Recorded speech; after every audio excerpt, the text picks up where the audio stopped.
Hello friends, latest ആയിട്ട് ഒരു notification വന്നിരിക്കുന്നത് സെൻട്രൽ പൊല്യൂഷൻ കൺട്രോൾ ബോർഡിൻ്റെ ആയിരുന്നു. സോ അതെങ്ങനെയാണ് അപ്ലൈ ചെയ്യുന്നതെന്ന് നോക്കാം.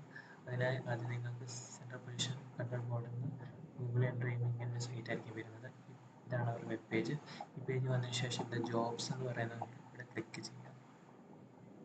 ആ ജോബ്സ് ക്ലിക്ക് ചെയ്യുമ്പോൾ ഈ ഒരു പേജിലോട്ടായിരിക്കും വരുന്നത്. സോ ഈ പേജ് വന്നതിന് ശേഷം പിന്നെ ഒരു വെബ് പേജ് വരും. ഈ പേജിൽ ഇവിടെ അപ്ലൈ ഓൺലൈൻ ഫോർ ജോബ് എന്ന് പറയുന്നത് ഇവിടെ ക്ലിക്ക് ചെയ്യാം.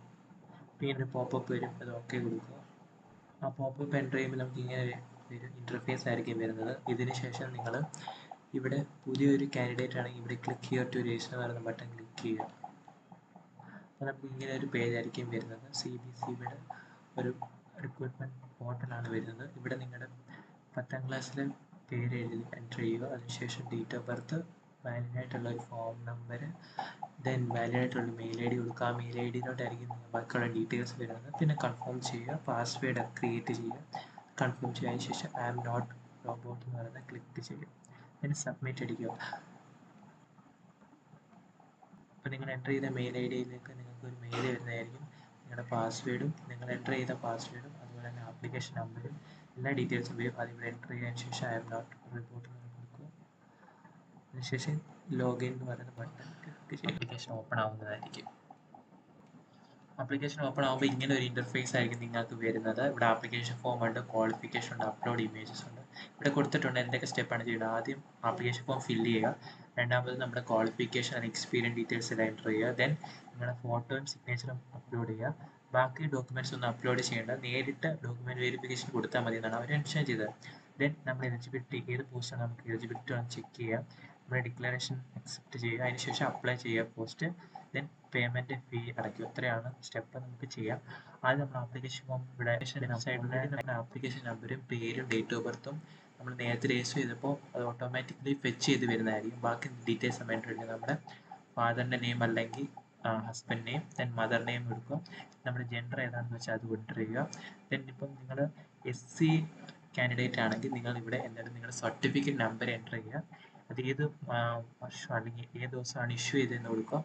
പിന്നെ ഏത് അതോറിറ്റിയിൽ നിന്നാണ് നിങ്ങൾക്ക് കിട്ടിയതെന്ന് കൊടുക്കുക. അതായത് തഹസിൽദാരാണെങ്കിൽ തഹസിൽദാരുടെ, ഡിസ്ട്രിക്ട് മജിസ്ട്രേറ്റ് ആണെങ്കിൽ അവരുടെ നിന്ന് അത് എൻ്റർ ചെയ്യാം.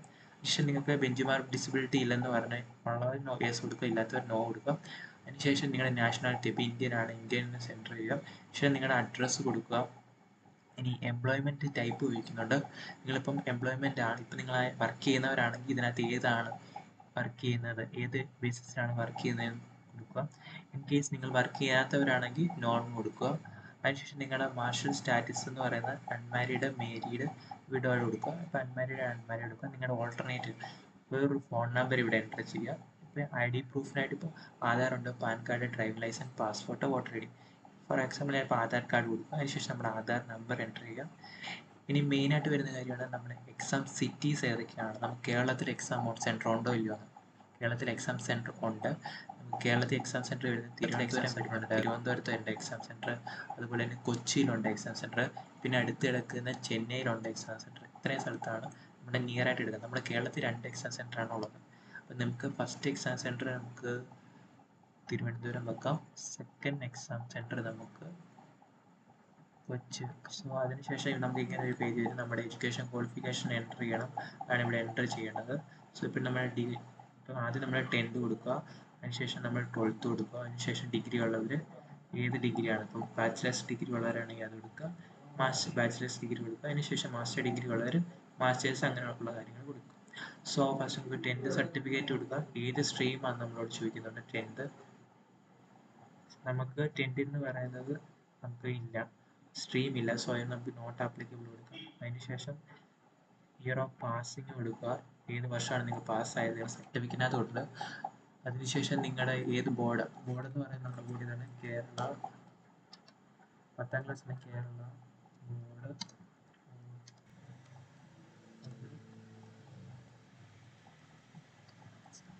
ഇതാണ് നമ്മുടെ ബോർഡ്. ക്ലാസ്സിൻ്റെ പെർസെൻറ്റേജ് മാർക്ക് എൻ്റർ ചെയ്യുക. പെർസെൻറ്റേജ് എത്രയാണെന്ന് വെച്ചാൽ പെർസെൻറ്റേജ് മാർക്ക് എൻ്റർ ചെയ്യുക. അതിനുശേഷം നമ്മുടെ ഡിവിഷൻ ഏതാണെന്ന് ചോദിക്കുന്നത്. നമുക്ക് ഡിവിഷൻ ഇല്ല, സോ അത് നോട്ട് ആപ്ലിക്കബിൾ കൊടുക്കും. ഇനി ഏതൊക്കെ സബ്ജക്റ്റാണ് നമ്മൾ പഠിച്ചത്, എൻ്റെ സബ്ജക്റ്റ് നെയിംസ് എന്ന് കൊടുക്കുക നമുക്ക്. സോ അതിനുശേഷം നമ്മൾ അത് എൻ്റർ ചെയ്തു. അതിനുശേഷം നമ്മൾ +2 എൻ്റർ ചെയ്യാൻ പോകണം. 12th കൊടുക്കുക. അതിനുശേഷം 12th നിങ്ങൾ ഏത് സ്ട്രീമിലാണ്, കോമേഴ്സ് ആണെങ്കിൽ സയൻസ് കൊടുക്കുക. സയൻസ് ഉള്ളവർ സയൻസ് കൊടുക്കുക. അതിനുശേഷം നമ്മൾ ഏത് ഇയർ ഓഫ് പാസിംഗ് എൻ്റർ ചെയ്യുക. അതിനുശേഷം നമ്മുടെ ബോർഡ് എൻ്റർ ചെയ്യുക. ബോർഡ് കേരള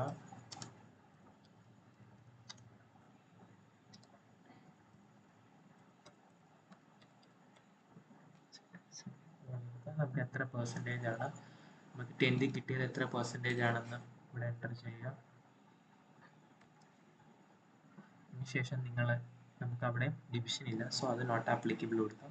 ശേഷം നിങ്ങൾ ഏതൊക്കെ സബ്ജക്റ്റാണ് പഠിച്ചതെന്ന് എൻ്റർ ചെയ്യുക. സോ അതിനുശേഷം നിങ്ങൾക്ക് ഡിഗ്രി ഉള്ളവരാണെങ്കിൽ ഡിഗ്രി എൻ്റർ എടുക്കുക. അതിനുശേഷം ഏത് സ്ട്രീമാണ് ഡിഗ്രി എടുത്തതെന്ന് വെച്ചാൽ അത് കൊടുക്കാം. അതിനുശേഷം ഏത് ബോർഡാണ് ബോർഡ് കൊടുക്കുക അത് അറിയാം. അതിനുശേഷം നിങ്ങൾ എക്സ്പീരിയൻസ് സർട്ടിഫിക്കറ്റ് ഉള്ളവരാണെങ്കിൽ ഇവിടെ എക്സ്പീരിയൻസ് ഏതാണ് നിങ്ങളുടെ എംപ്ലോയി നെയിം, അത് ഡെസിഗ്നേഷൻ ഏതാണ്, പേ ലെവൽ എത്രയാണ് കിട്ടിയത്, അതെല്ലാം എൻ്റർ ചെയ്യുക. താഴോട്ട് വരുമ്പോൾ ഇവിടെ കൊടുത്തേക്കുന്ന എന്ന് പറയുന്നത് എക്സ്പീരിയൻസ് സർട്ടിഫിക്കറ്റ് വേണ്ട ഉള്ള ജോബിൻ്റെ ഡീറ്റെയിൽസ് ആണ് ഇവിടെ കൊടുത്തേക്കുന്നത്. നിങ്ങൾ ഇതിനകത്ത് ഏതെങ്കിലും ആണ് ടിക്ക് ചെയ്യുന്നെങ്കിൽ ഇതിനെല്ലാം എക്സ്പീരിയൻസ് സർട്ടിഫിക്കറ്റ് വേണ്ടതാണെന്ന് ഇവിടെ കൊടുത്തിട്ടുണ്ട്. അതായത് എന്തൊക്കെയാണ് എക്സ്പീരിയൻസ് വേണ്ടത്, എക്സ്പീരിയൻസ് ഇവിടെ കൊടുത്തിട്ടുണ്ട്. അത് നിങ്ങൾ ഇവിടെ എൻ്റർ ചെയ്യേണ്ടതായിട്ട് വരും. പിന്നെ ഈ കൊടുത്തേക്കുന്ന പോസ്റ്റ് അല്ല നിങ്ങൾ കൊടുക്കുന്നതെങ്കിൽ നിങ്ങൾ സേവ് ആൻഡ് നെക്സ്റ്റ് അല്ലെങ്കിൽ സേവ് ഡാറ്റ എടുത്തിട്ട് സേവ് ആൻഡ് നെക്സ്റ്റ് അടിച്ച് മുന്നോട്ട് പോകുന്നതാണ്.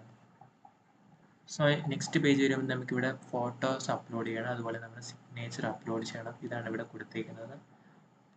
സോ നമ്മുടെ ഫോട്ടോസ് എന്ന് പറയുന്നത് 10 KB 50 KB ഇടയ്ക്ക് വേണം. അതേപോലെ തന്നെ സിഗ്നേച്ചർ എന്ന് പറയുന്നത് 10 KB 50 KB ഇടയ്ക്ക് വേണം എന്ന് പറയുന്നുണ്ട്. ഇനി ഫയൽ എന്ന് പറയുന്നത് JPG ഫോർമാറ്റേ അവർ അപ്ലോഡ് ചെയ്യാൻ പറ്റത്തുള്ളൂ എന്ന് പറയുന്നുണ്ട്.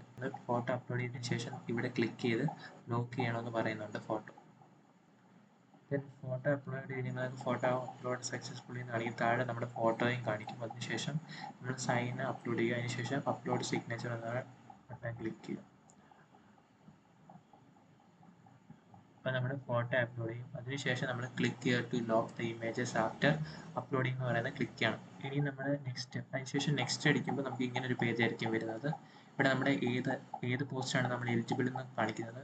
ഇവിടെ നമ്മുടെ പോസ്റ്റ് ഏതാണെന്ന് വെച്ചാൽ എൻ്റർ ചെയ്ത് കൊടുക്കുക. നമുക്ക് വേണ്ട പോസ്റ്റ് ഏതാണോ അത് എൻ്റർ ചെയ്തതിന് ശേഷം ചെക്ക് എലിജിബിലിറ്റി എന്ന് പറയുന്ന ക്രൈറ്റീരിയ ചെക്ക് ചെയ്യുക.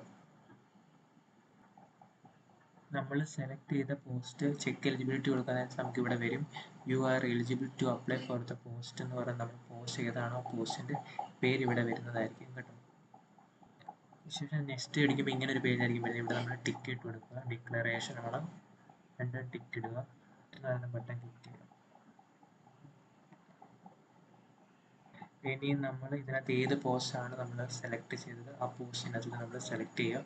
അപ്ലൈ എന്ന് പറയുന്ന ബട്ടൺ ക്ലിക്ക് ചെയ്യുക. ശേഷം നമ്മൾ എൻ്റർ ചെയ്ത, അതായത് നമ്മൾ സെലക്ട് ചെയ്ത പോസ്റ്റിൻ്റെ ഡീറ്റെയിൽസ് ആണ് ഇവിടെ കൊടുത്തിരിക്കുന്നത്.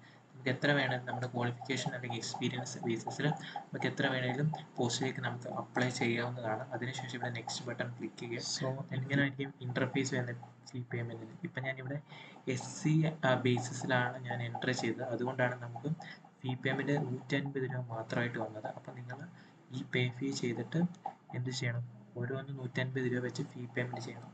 SC ST അതുപോലെ PWD വുമൺ കാൻഡിഡേറ്റ് ഒക്കെ ആണെങ്കിൽ ഇങ്ങനെ സെപ്പറേറ്റ് ആയിട്ട് വെറും അവർക്ക് 150 രൂപ മാത്രമേ ഉള്ളൂ.